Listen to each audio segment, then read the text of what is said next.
Hi everyone, my name is Scott Crossley. I'm going to present on empowering better automated writing evaluation systems with Persuade Corpus. I'm at Georgia State University, and much of the work that I'm doing here is involved with lots of collaborators, on which here are some. These are collaborators I work with either on the industrial side. These are going to be the folks at the learning agency like Meg Beener, Bozer, and Anya Puku, and other folks at the academic side, like Laura Allen and Chris Kyle, who I work with for natural language processing, along with Danielle McNamara, Mihai Dasclu. So we've got about 4 topics that I want to cover today. First is that I want to look at big data in education, specifically on literacy studies.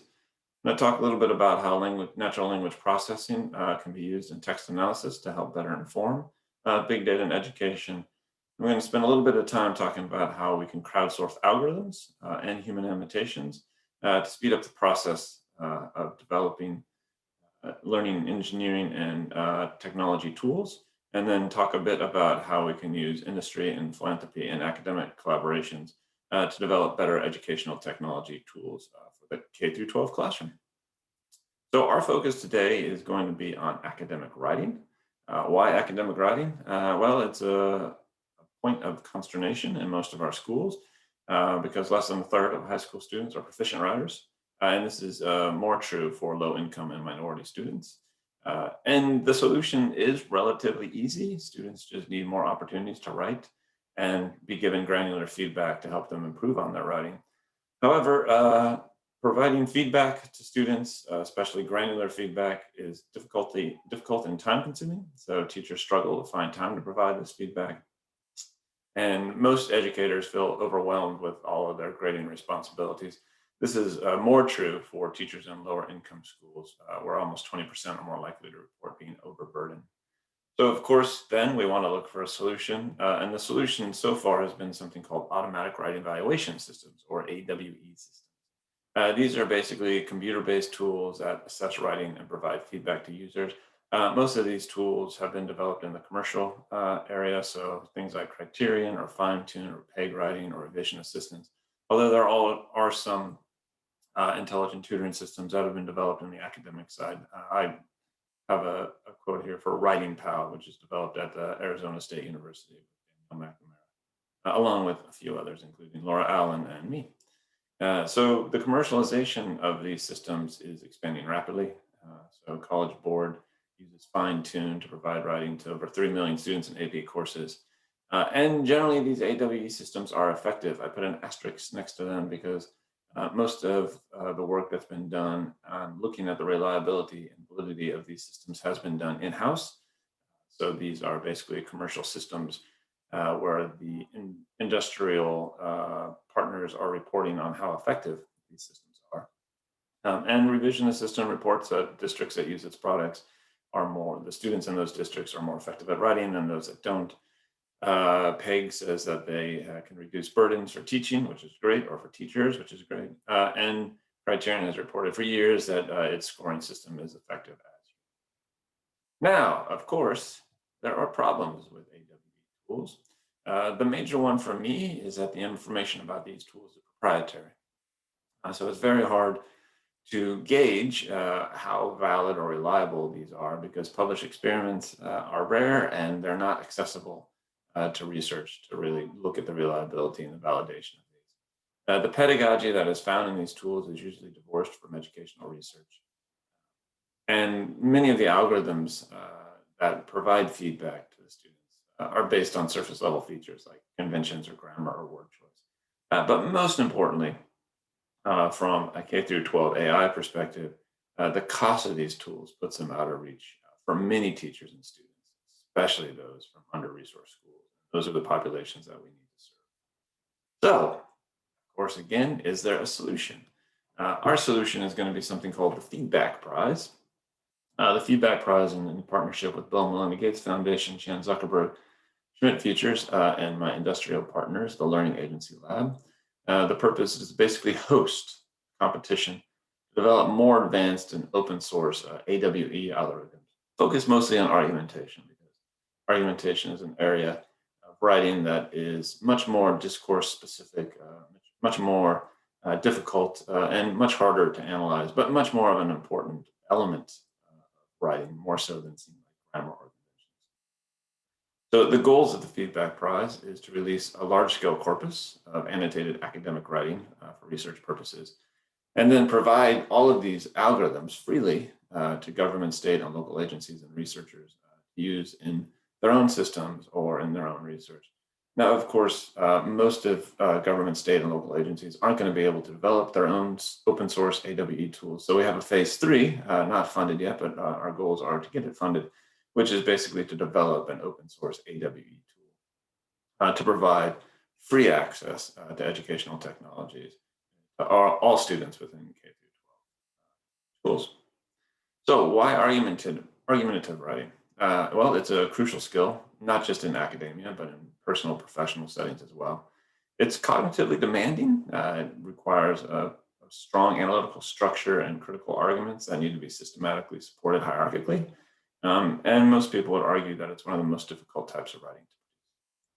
So theoretically, where does argumentation fall and where does AWE fall? So I like to look at the writers within community model. This is Graham's 2018 writing model, where writing is basically conceptualized as a social activity situated within specific writing communities, accomplished by members of those writing communities. And there's a lot of variation in those communities, within the communities, but also within the cognitive capacities of the writers and the characteristics of those writers. So it's both community-based and individually based. This is the outline for the writing community. And you'll see that within there are things called members. These are the people that are mutually engaged in writing to identify and accomplish goals. And these members include the writers themselves, the readers, but importantly, mentors and teachers. And these mentors and teachers help writers achieve the goals of the community. This is very much where I see AWE systems falling. AWE systems can kind of supplement things like mentors. Now, this is the writing community. This is the cognitive mechanisms involved in writing. So there's two different models. Within the cognitive mechanisms, we have oral language. Oral language is under the long-term memory resources.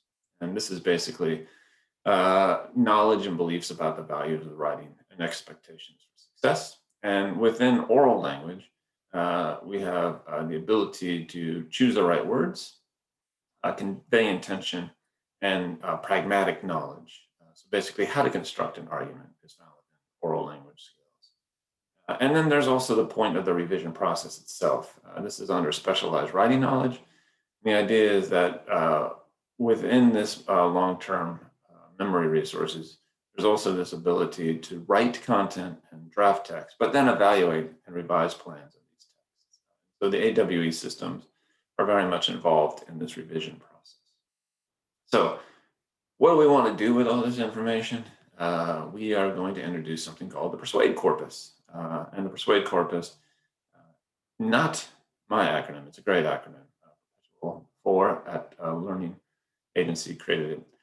It stands for Persuasive Essays for Rating, Selecting, and Understanding Argumentative and Discourse Elements. So this is going to be the basis for the Feedback Prize. Altogether, within the last year and a half, we've collected about 400,000 essays from state standardized writing assessments. We have culled these down to about 26,000 essays. So we selected essays that had basically as much demographic information and metadata as possible, and still had a pretty good mean length of about 400 words or more. We broke these down into two corpora, subcorpora. So both of them are 13,200 texts. The first is source-based essays.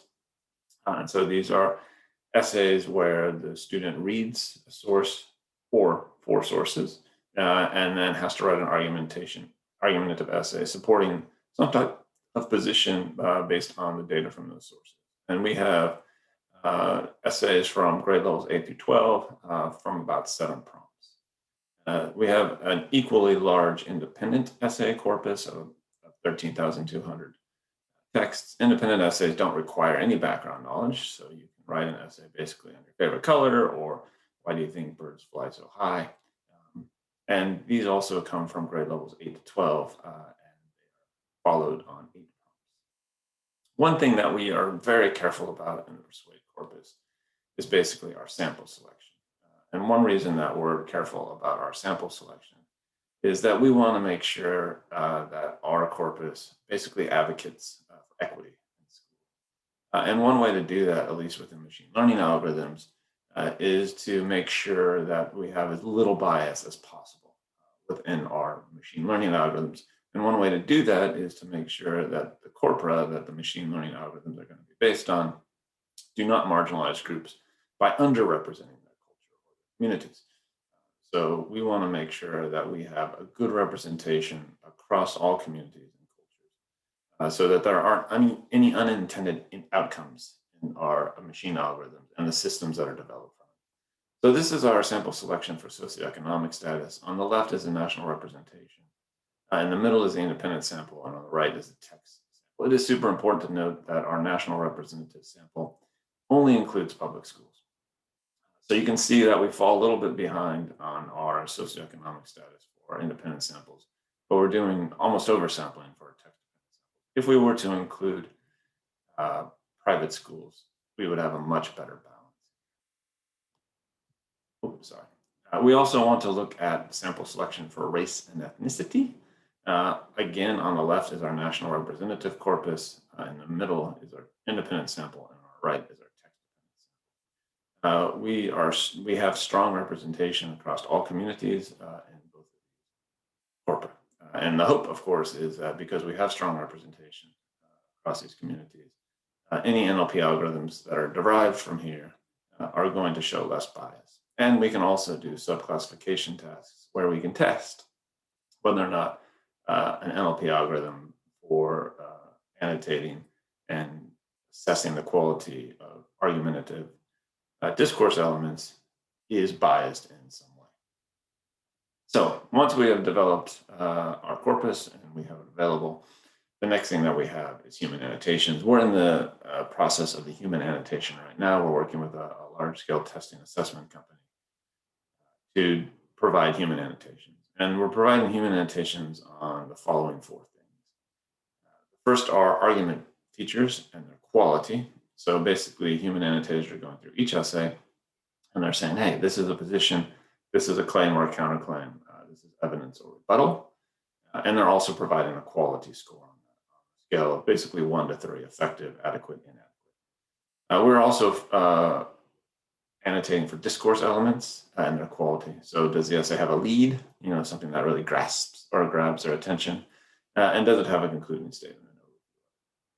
We're also providing holistic scores on a 1 to 6 scale for the quality of each individual essay. And then importantly, we're going to look at the relationships between the arguments. So it's not just, hey, does this feature or does this essay have a position and a claim? But what is the relationship between that position and claim? And this is informed by rhetorical structure theory. And you can see a basic overview of what we expect an essay to look like that follows appropriate expectations, where you have a position followed by your first claim, and that first claim would have 1 or 2 pieces of evidence. You might have a counterclaim that has a rebuttal and evidence, but it is possible that you would have a position without claims, only followed by evidence. We have to also be careful here as well when it comes to bias, because rubric-based writing follows rigid formalization of tasks. These are usually based on standardized ideas of what argumentation is. And so we need to take some type of countermeasures to retain reliability across student backgrounds and varied response types. We're doing that by trying to ensure that our annotators follow the representation of the communities and cultures represented by the writers, and also by providing a lot of bias training. So I'm going to talk briefly about a quick pilot study that we did on data that follows this human annotation structure. And this was just with predicting claims and non-claims. And our research question was, can length, frequency data of key n-grams, positionality data, and other NLP features predict claims and non-claims? So this was a corpus of 314 argumentative essays. These were all independent. They were written by undergraduates. There were 2 prompts. And we had 2 norm raters and 1 expert rater that adjudicated all of the argumentative elements in the essays. We divided these into suprasentential elements, so elements that went across sentence boundaries, or we just divided each sentence into one of its annotations. We considered claims to be final claims, primary claims, counterclaims, and rebuttals, and non-claims to be everything else, including data, concluding summary, and non-annotated text. So we made this a much simpler binary choice. We used a bunch of kind of hand-selected NLP features from the suite of automatic linguistic analysis tools. This is freely available natural language processing tools that don't require any computer science background. They run basically as packages and apps on your desktop. This has been developed with my colleague Chris Kyle and I. That's available at linguisticanalysis-tools.org. Get interested, and the features are on the left. There's about 15 or 20 that we selected. We also hand developed some NLP features, including key n-grams for claims and non-claims. So what phrases were common in claims versus non-claims. We did the same thing for part of speech tags, so verbs, nouns, adjectives, and then combinations of those together. We also looked at positionality, so where in the position the claim would have occurred, both in the text and in the paragraph. And then we looked at number of words, so how big were these claims. Now we used a number of different classifiers there at the bottom right to classify each of the claims into either a claim or a non-claim. So this is a model evaluation set. The part that we're probably most interested in is this pink area down here. This is the random force model. The random force model was the most accurate. That accuracy was about 87%. And we were better at supersentential than just sentential models. And I don't know if it's sad or if it's just reality. The models that did not include the specific NLP features taken from kind of those pre-constructed tools that I talked about earlier, those performed better at 87.3% versus those that had all of the NLP features, which performed at 80.866. So not much of a difference, but including kind of pre-constructed NLP features did not improve performance of the models. Our strongest predictor was word count.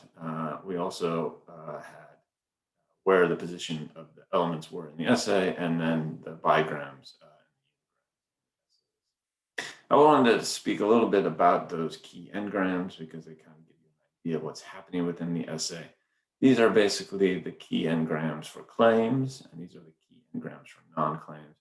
You can see in the claims that there's a lot of kind of n-grams related to plausibility, contrast, and reason. I believe that. And the non-claims have more, hey, these are examples. There's more specific things it was with and then some negation. So did a pretty good job classifying the claims versus non-claims, a relatively simple classification task. But we also looked at our misclassifications because we wanted to know what is happening within these formulas that's making them more difficult to predict. We found, as I mentioned, that the supersentential models outperform the sentential models. That's good to know. Claims are much more likely to be misclassified than non-claims.